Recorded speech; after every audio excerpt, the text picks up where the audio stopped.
Hi, this is Al Martin, host of the Making Data Simple podcast. Just a final note to wish everyone a happy and safe holiday. Thanks for your great support in 2018. And we're already hard at work creating a new season of Making Data Simple to launch the new year. So stay tuned. This week, we're going back into the archive for a great conversation with Seth Dobrin, CTO of IBM Analytics. Enjoy.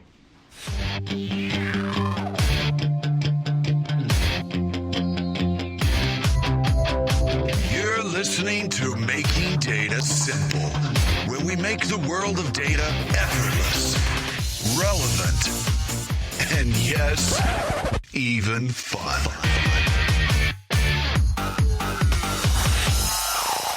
Hey everyone, thank you for listening to the Making Data Simple series. I just want to let you know that this podcast was recorded in 2017, so any reference to end of year means end of year 2017. Just want to let you know. Thanks again. Hey, welcome to Making Data Simple. Al Martin here again. With me today, I have Seth Dobrin, Chief Data Officer, IBM Analytics. How are you, Seth? I'm doing well, Al. How are you? I'm doing absolutely terrific. You know, I have to say that you've been everywhere lately, ton of events, keynotes, interviews. So I guess to start out, tell us a little bit about yourself and what you've been up to. Yeah, so like Al said, I'm the Chief Data Officer for our Analytics business unit at IBM. I've been here a year and 3 weeks now. I came from a client. In my role here at IBM, I'm really responsible for three things. One is our own internal business unit transformation inside IBM. Another is working with our product management team to build offerings that as a CDO I would want to buy. And the third is getting out, sharing my experiences with clients, which is where I spend a lot of time, like you said, on airplanes flying around the world. Well, you've also done a ton of speaking engagements lately, haven't you?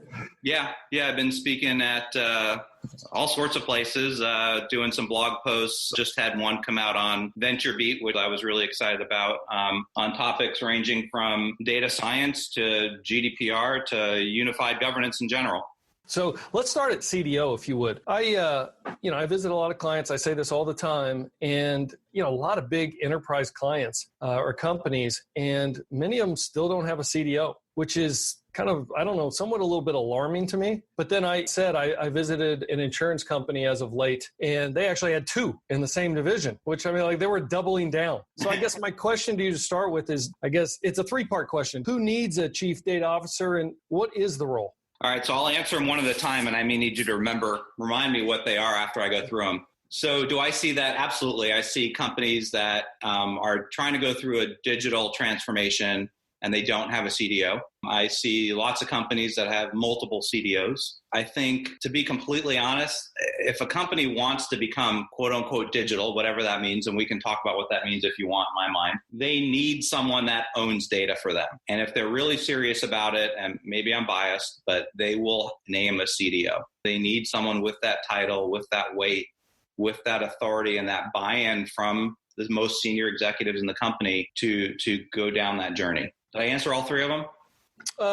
Yes, maybe. So I guess, what could you go back to the definition of what you see the chief data officer in terms of the role? And I think you've already answered the other two. Yeah. And so definition of a chief data officer, I think chief data officers in my mind are really responsible for five things. They're responsible for the data strategy. So how do we get the company to start thinking of data as an asset in the company and stop thinking of it as a digital dropping of applications? What is your data science strategy? And so how are you going to implement data science in the enterprise? And that's not just building data science assets, machine learning models that are deployed as a CSV file. That's building machine learning models that are then integrated into applications and processes. What's your cloud strategy? Right. And that's not necessarily, and a cloud strategy, a perfectly legitimate cloud strategy could be, we're not going to the cloud for the foreseeable future. Right. But it's got to be an intentional decision, an actual decision. It can't just be a decision of inaction. And then what is your governance strategy? So how are you going to govern all of these different environments? So even companies that their cloud strategy is, we're not going to go to the cloud, a public cloud, they probably have a private cloud. They probably have multiple data centers they're operating on. They definitely have different types of data, structured, unstructured. How do you govern that all proactively? And then the final piece is talent, right? How do we get the talent pipeline that we need to be the company of the future? And that's both from new talent as well as how do we reskill the talent we have on the ground? And in my mind, every CDO cares about those 5 things, and that's from my travels as well. They, depending on the industry, they may care about them in different priority order. So that's kind of my view of a CDO. Yeah, but I would imagine that most companies and segments or pillars within a company view data as an asset. But I would imagine one of the biggest challenges is they don't want to give up that asset. Hence the reason maybe they don't want a CDO to come in and tell them what to do. So I don't know that I would agree with that. I think I think most companies still view data not as a strategic asset for the company, right? If they did, they would. Most companies don't even treat data security as much as strongly as they treat laptop security or phone security. So I think companies need to start taking it a lot more seriously and really start thinking of it as an actual asset, just like they do their computers, just like they do their physical assets, whether it's equipment or cars or financial records. I mean, it's just as important as all of those things, and companies just don't think of it at that level. Wow, I guess that certainly explains the breaches that we see on a regular basis. Absolutely. Do you think GDPR is going to come in and put the hammer down, or do you think, are they going to be able to get in front of that, or the hammer going to come down after the fact, and we're going to see a bunch of chaos as a result of GDPR? So I think we need to define what GDPR, because a lot of your listeners probably don't know what that is, right? So there's a new regulation coming out of Europe called the European General Data Privacy Regulation. And this is a regulation that is changing what the responsibilities are for companies or anyone who holds data. And it expands the rights of what they call subjects, which is any individual, to control their data and have say over what companies can and can't do with their data. And know what data companies have about them, and be able to delete data that companies don't need to do business at their request. It also expands the definition of personal data. So it includes not only things like social security number and birth date and address, but it includes things like IP address, GPS coordinates. And so I think definitely, to your point, Al, it's going to change how companies are thinking about it once they take it seriously. I think companies in Europe are taking GDPR very, very seriously. It goes into effect, or it starts being enforced May 25th of 2018. But do they have enough runway? I mean, like, to your point, if you're a worldwide company like IBM, now we're doing tons and tons of compliance. I think companies in Europe definitely get it. Companies that have a big footprint in Europe definitely get it. I think companies in the US weren't really sure if it was going to apply to them. And, recently there's some guidance that came out from the EU and really solidified that it is going to affect them. The date's getting closer. And I guess, listen, right? Companies have tons of regulation they have to deal with already. And many of the larger U.S. companies were trying to get themselves ready for the regulations that go into effect in December, right, at the end of this year. And so they can only do so much. They only have so much bandwidth. And so it's would I have loved for them to pull their head out of the sand 6 months ago, 12 months ago? Absolutely. Though I think in terms of GDPR, it would have been a better idea. Absolutely. But I think, they all have priorities. They have limited resources. And I think GDPR is going to be the next thing on their runway. And it's really important that they show they're making progress towards being compliant. I mean, I'm not a lawyer. I don't play one on TV. I didn't stay at a Holiday Inn Express last night. But I think companies really just need to show progress towards being ready for GDPR on May 25th. May 25th. I was just going to ask you that. May 25th is a big day, right? Yeah. It's going to be like the new tax day for EU. So might as well dive down just one more question on this. What are the largest changes that you see that companies have to make in response to GDPR? And again, I go back to, do they have enough runway, given we're at the end of the year now and you've got 4 months after this? 5 months. 5 months? Yeah. So I think companies need to have complete lineage on all of their data that relates to an individual. That's the biggest change. So you need to know where your data is on all people that you're interacting with. So Al, as an employee, IBM needs to be able to tell you at your request what data they have on you. As a customer of IBM, they need to tell you, be able to tell you what data they have about you. And so most companies don't have complete lineage on individuals that they interact with. I think another aspect of it is it changes consent, the concept of consent. And so, we don't all have iPhones, but many of us have iPhones, and we get these updates, and when they say, do you agree? And you kind of scroll through the 90 pages and you say yes, because you want the new update. That can no longer be in the context of GDPR. GDPR needs to be understandable, and consent under GDPR needs to be understandable and explicit. So you are consenting for us to do these things, right? Track your location in order to provide this value to you. And I have the ability to opt out. And so it's a good thing, and it's a challenging thing. So for many companies, managing consent at that granularity is going to be challenging, but fundamentally changes companies' relationships with customers, which is really important to becoming digital, is thinking about how your customers do things, how they interact with you, what they want to do, what they think is valuable. GDPR forces that change in relationship with your customers, where you need to go to them and you need to say, hey, Al, I want to understand where you are because I want to provide this value to you, right? And so now, if I provide some notification to you, you've asked for it essentially. So it allows companies to have this relationship with clients where something that might have been perceived as being creepy before is no longer creepy because I've asked for it, right? We've had a conversation about it. And so that's a fundamental difference with GDPR. And that's the upside, is I think it forces that shift in conversation with your clients. Hey, so you've mentioned, and you started off with this about the definition of becoming digital. And if I wanted more information on that, absolutely I do. Tell me what you see, or what's the definition, or whatever, the taxonomy of becoming digital.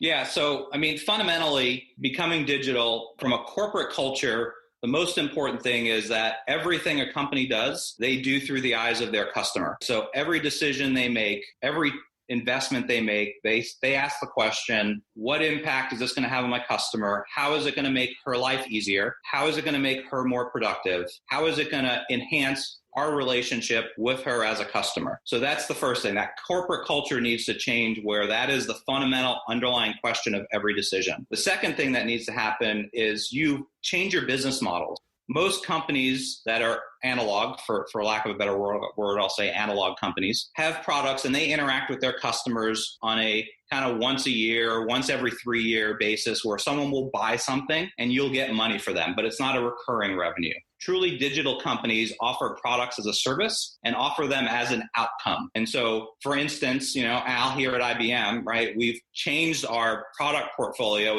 or our mindset around our product portfolio, where we really don't want our salespeople showing up at our clients and saying, hey, you want to buy an MDM solution? We want our salespeople showing up at clients and saying, hey, we want to help you unify your governance across all these different environments, across all these different data types. So we are no longer focused on selling products like master data management. We're focused on selling outcomes like unified governance. And that is the sign of a digital company. Now, getting there is a journey, right? It doesn't just happen overnight. And it starts with a data transformation. So really understanding your data, creating data assets, building these assets, understanding the next step is really your data science transformation. So this is kind of where you start using machine learning and AI to drive insights. And then the next step is really where you start building these fundamentally new business models. Now, things change at each of those steps. So when you go to the data step and you start having conversations with your business about, okay, this is a data journey. We want you to start using your data. And I'm going to paraphrase here, but people you talk to in the businesses are going to say, give me the data I need to support my preconceived notions. So that's what they're going to ask for. And that's not ideal, but that's okay, because at least they're starting to use data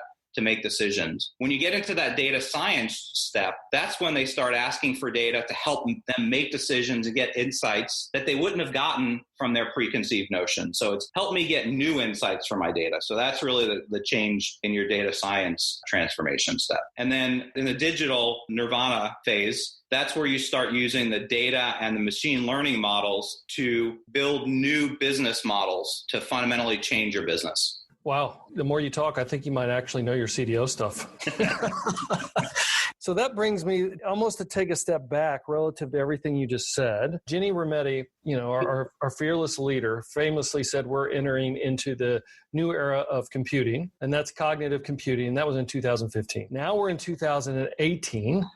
Where are we? I guess, are we where you would have expected us to be? And I guess I'm looking at, given everything by example you just said, where are we going? I mean, I hear what you're saying, but are we where you think we should be from a company standpoint, or are clients confused? Do they need more help now than ever? I think clients know now that basically every company has two choices today. They can be the company in their industry that gets disrupted, or they can be the company that does the disruption in their industry. To be the disruptor, you need to become digital, and you need to build these new business models, because that's what the disruption means. And so most companies that I interact with, and literally it's been hundreds in this last year, all around the world, are at some place towards the middle of that journey I just described. And so most companies are either later in the data transformation stage or early in the data science transformation stage. And so are they where I think they should be? I think in some industries probably, because it's harder to transform in highly regulated industries like banking and finance. Other industries are further along because inherently they're science-based industries like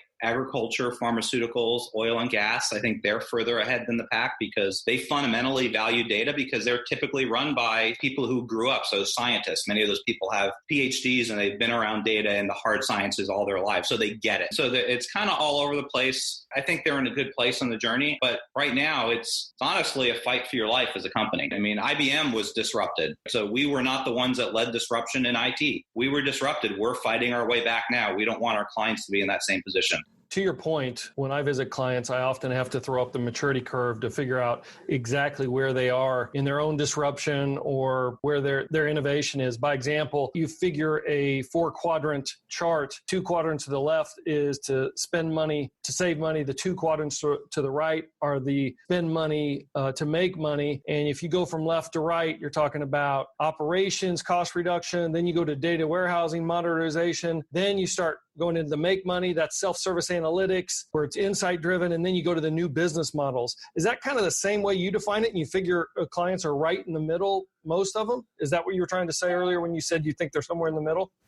I wish I had a whiteboard on this podcast, right? I'm not as smart as you. And, whatever. And I can't visualize in too many dimensions, so I try and keep it 2. So I just have a kind of a single line where people progress from basically nothing in terms of data all the way to being truly digital. And so by in the middle, I mean, they've done most of the data transformation part, and they're either almost done with that or they're starting to do the data science, so machine learning, AI type of transformation.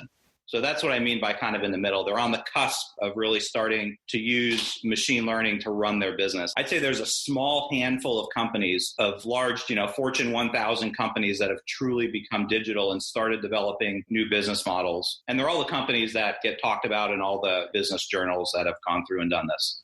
I want to go into machine learning. I want to go into data science. But before I do you have any predictions in terms of where we will be headed in 2018? I mean, if you had a crystal ball, what do you think the biggest changes are going to be in the field in big data in 2018?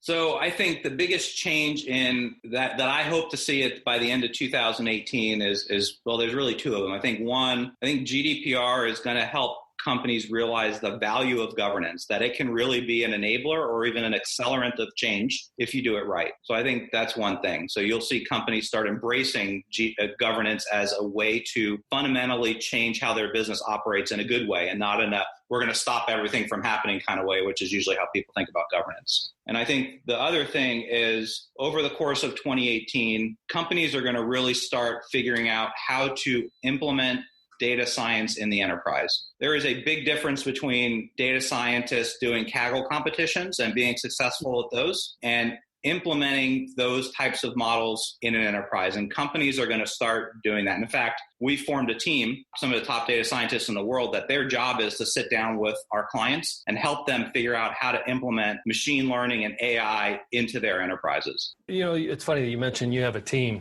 because what's that? I had to plug them. Well, no, good for you. And this is kind of a rhetorical question, but should all chief data officers have a team? I go to the companies that do have them. Sometimes they're lone wolves that I see out there, and I wonder how effective that they're actually going to be. I really think it depends on the personality. So, I mean, Al, I mean, I've been here a year. I just, in the last few months, got a team, and that was intentional. When I started with IBM, Rob asked me, what do you need for a team? And I said, I got to figure out what the hell my job is first, and what the scope is, and what we need, what IBM needs. And so I think being a chief data officer is about, in my mind, comes down to, it's about driving change in the enterprise. And someone who's going to be good at that can do it with a team or do it without a team. You can build networks. I mean, look how much I used your team to do changes over the last 12 months. They don't work for me. They have no accountability for me. But I convinced you that it was valuable, and I convinced them that there was value in it for them. And that's really what you need. All the chief data officers that I've seen that have been successful can do it with or without a team. Great. And you have had a huge influence on our team. Just for the listeners out there, we've got a team that we're doing kind of reactive metrics, if you will. Seth comes in and really works with these folks. And I think you turned them into data engineers one way or another, data scientists maybe even. And I want to get your thought on that, because now they are leveraging models and algorithms to present or prevent or prescribe any churn that we may or could have when we get with our clients. But before that happens, I think that you've done some terrific work there. But that begs the question, where can you do that? I mean, what kind of education do you have to drive data science? I'm kind of going out of order here, but you went into that, and I'm kind of curious. Is that possible? Can you turn existing teams over? Is that tough? Do they got to get formal education? What are your thoughts there? Actually, so Jean-Francois Peugeot and I just did a blog that was picked up by VentureBeat on what it takes for you to be a data scientist. And I think, we kind of lay out in there what we see as requirements. And one of the requirements is that you have some kind of formal training in a hard science. That's the only one that's not a hard and fast requirement in our mind. The reason that I think it's important to have some kind of hard sciences background is going through that process teaches you about the scientific method and how to implement it, right? Because fundamentally, what data science is, it's about applying the scientific method to solve business problems. And if you don't understand that basic scientific method, you're not going to do data science. You're going to create models that may or may not solve a problem because you're not testing a hypothesis. You don't know what you're doing. You're going all over the place. And that was really the conversation that helped your team move forward, was me kind of guiding them and saying, what's the hypothesis you're trying to test? What is the outcome you're looking for? And can we prove that we're getting the right outcome? And so that's an important piece, is to have that. And so you don't need that training. It helps. You certainly need people who in your organization who have had that training. People can pick that up through trial and error, and they can understand it with guidance of how to do that. But it takes a lot of oversight. So actually, myself and Jean-Francois sat down with your team on a regular basis and kind of kept them in those barriers of, are you answering the fundamental question? Are you addressing this hypothesis that you had? And that was helpful to them. Everything else you can learn. You can learn how to do machine learning. You can learn how to do, all of these other things, but it's a little bit of a whole mindset shift if you're not trained in the hard sciences to use that kind of scientific method of going through that. Well, I believe you. As for my team, they've done amazingly under your guidance, and the accuracy in the models that they have is increasing, and it's very strong right now. It's amazing what you can predict. To keep it on data science, if you have a CDO, must you have data science? I mean, is it one and the same? Do you see it one and the same? And are companies adopting data science just the way they are CDOs? I'm going to answer the question I want you to ask, which is, should CDOs be responsible for data science in the organization? Fair enough. My answer to that is, I wouldn't take the job if they weren't, because I think it's hard to realize value from data without applying advanced analytics to it. You can get a little bit of value from data, but you're really going to see the big ticket, the big dollar items for the company show up once you start applying things like machine learning, operations research, decision optimization to that, because that's when you start getting to running your business differently using data. And also, that's the fun stuff. And so I wouldn't want to take a job without it. Now, there are plenty of CDOs that are responsible more from a governance perspective. And I see those mostly in banking and insurance companies, where their job is making sure that the company, the bank or the insurance company, is compliant with regulations. Now, that's a huge job in those heavily regulated industries. So that's a perfectly legitimate way to set up the organization. And they typically do not have responsibility for the data science in those enterprises. And nice answer to your own question. Very nice. Yeah. You could do both. I lost myself a softball. Yeah, that's awesome. But speaking of, and I don't think you went through this very clearly, but I think it was important in terms of you did a blog on the 6 steps from zero to data science for the enterprise. I think now would be a good time. Can you go over those 6 steps real quick, if you can remember? Yes. The important piece is this is really about how do you build your data strategy. I think the important part is that you start with understanding what your data assets are. So just looking at around the company, what are the data assets that we care about as an enterprise? And in my experience, that usually revolves around a small handful of things. And you should keep the number small because you really want to rally the whole company around them. Should be no more than 6 in my mind. But every company has at least 3 in common. Every company cares about their customers. So you need to build a customer 360, and we'll tack 360 on it because it's trendy. So every company needs a customer 360 because they all care about their customers. Every company has some form of product, so they need a product 360. And every company has employees or contractors, so they need a talent 360. So at a bare minimum, you need those 3. And then I kind of sweep everything else into what I call a company 360, which is everything that doesn't fall into one of those buckets. Now, if you're an oil and gas company or an agriculture company or a trucking company, you need a location 360, right? So you have some geospatial context for everything. And if you're a heavy manufacturing company, you probably need some kind of event 360 where you're keeping a track of what's going on your machinery. And so you can kind of see the number is very finite. And so you take these and you map them out conceptually and you say, here's where all the data lives that would make up these assets. And you don't actually do any work at this step. This is just a conceptual exercise. And then absent a use case, so absent an actual decision that a company makes, you don't really do any work around these 360 assets up front, with the exception of your customers, because everyone needs to understand their customer. Everyone needs a single version of a customer. And most enterprises today don't have a single version of a customer. Most enterprises have anywhere from 5 to 50 versions of a customer, unless they've built out this customer 360 asset. And it's hard to do anything of value if you don't understand your customer. Because again, if you recall back what I said, digital means the fundamental basis of it is every decision is made through the eyes of your customer. If you don't know who your customer is, you can't answer that question. And so that's step 1. Hey, folks, as usual, I had more questions than we had time allotted for, so we split this podcast into 2. So part 2 will be next week, so stay tuned and we'll be back at you. Thank you. Thanks for listening to the Making Data Simple podcast, where we make data fun. Be sure to visit IBMBigDataHub.com/podcasts to access the show notes and uncover even more great episodes. Remember, the views expressed here are those of the host and its guests and do not necessarily represent the views of IBM. Until next time, over and out.